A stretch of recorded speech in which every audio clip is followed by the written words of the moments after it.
Conversation around cycling is an important aspect of many issues facing cities today, such as health, recreation, gentrification, and transportation.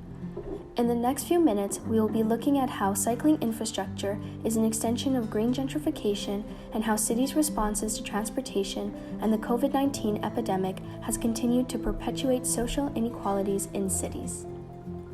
We will be looking at two areas around cycling inequity. One, how is cycling experienced by racialized people?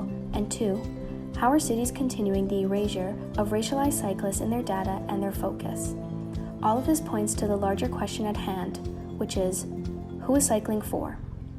In 2016, Bashir Muhammad was cycling in downtown Edmonton. While trying to maneuver around some construction, he was verbally assaulted by a number of white drivers. He caught most of the interaction on camera. Did you just call me a nigger? Did you just call me a nigger? Get off the road, man. Can you apologize? Apologize. Okay, I'm sorry, man. You gotta drive beside the road, man. Did you apologize? Get off the road, you moron! He called me a nigger. Get He off called the, me a nigger. You're an idiot! It's a Stop, green stop. This incident sparked a necessary and uncomfortable conversation in Edmonton around race and also race and cycling in the city. In 2018, an Alberta Court of Queen's Bench Justice had ruled that an Edmonton police officer broke the law and breached an Indigenous man's rights during a 2015 arrest when the man was pulled over because his bicycle didn't have a light. The constable testified that the bicycle appeared more valuable than the typical bicycle you might see in that neighborhood, which led him to suspect it was stolen. And even though it did not show up as being stolen in any search that evening, the constable proceeded to confiscate the bicycle.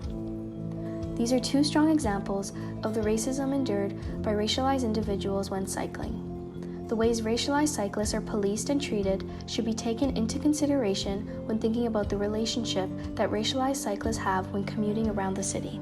Mix. The City of Edmonton's Bicycle Transportation Plan, completed in 2009, considers cycling as a transportation choice, one where Edmontonians may choose to commute to and from work, run errands, and spend leisure time cycling.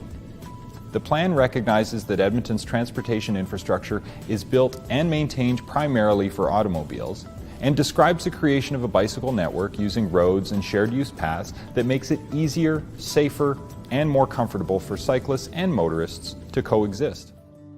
Prior to COVID-19, Edmonton was well on its way to increasing cycling infrastructure.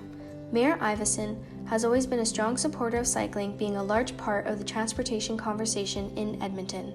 However, it is important to note that most cycling infrastructure in Edmonton is most concentrated along the river valley and in the city core, and that most of the neighborhoods situated around the river valley are high-income neighborhoods with a predominantly white demographic.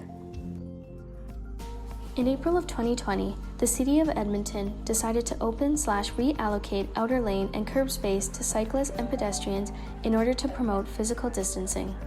The interim city manager, Adam Laughlin, said these adjustments will help us create safer spaces for outdoor activities as the COVID-19 pandemic changes aspects of how we live, move, and exercise. It is important to note that these lane changes happened in high-income neighborhoods near the city core. In June of this year, Julian Agamon, professor of urban and environmental policy and planning at Tufts University, wrote an article in response to the increased popularity of cycling as a transportation mode during the pandemic. He goes on to write that as cities reimagine their streets in a post-pandemic world, politicians, city planners, and bike advocates could better recognize that cyclists have differing status, rights, needs, and capabilities depending on their social and racial background. Whether cities would like to acknowledge it or not, race plays a huge role in cycling in urban landscapes. Whether it is the potentially dangerous reality that racialized cyclists face when commuting, or how cities choose to approach cycling infrastructure in historically low-income and racialized neighborhoods, the conversations need to happen. Tamika Butler describes the opportunity to cycle as the power to be free and move freely. When cities do not recognize the impacts of marginalization in cycling infrastructure, they recreate systems of oppression and inequality. Thank you.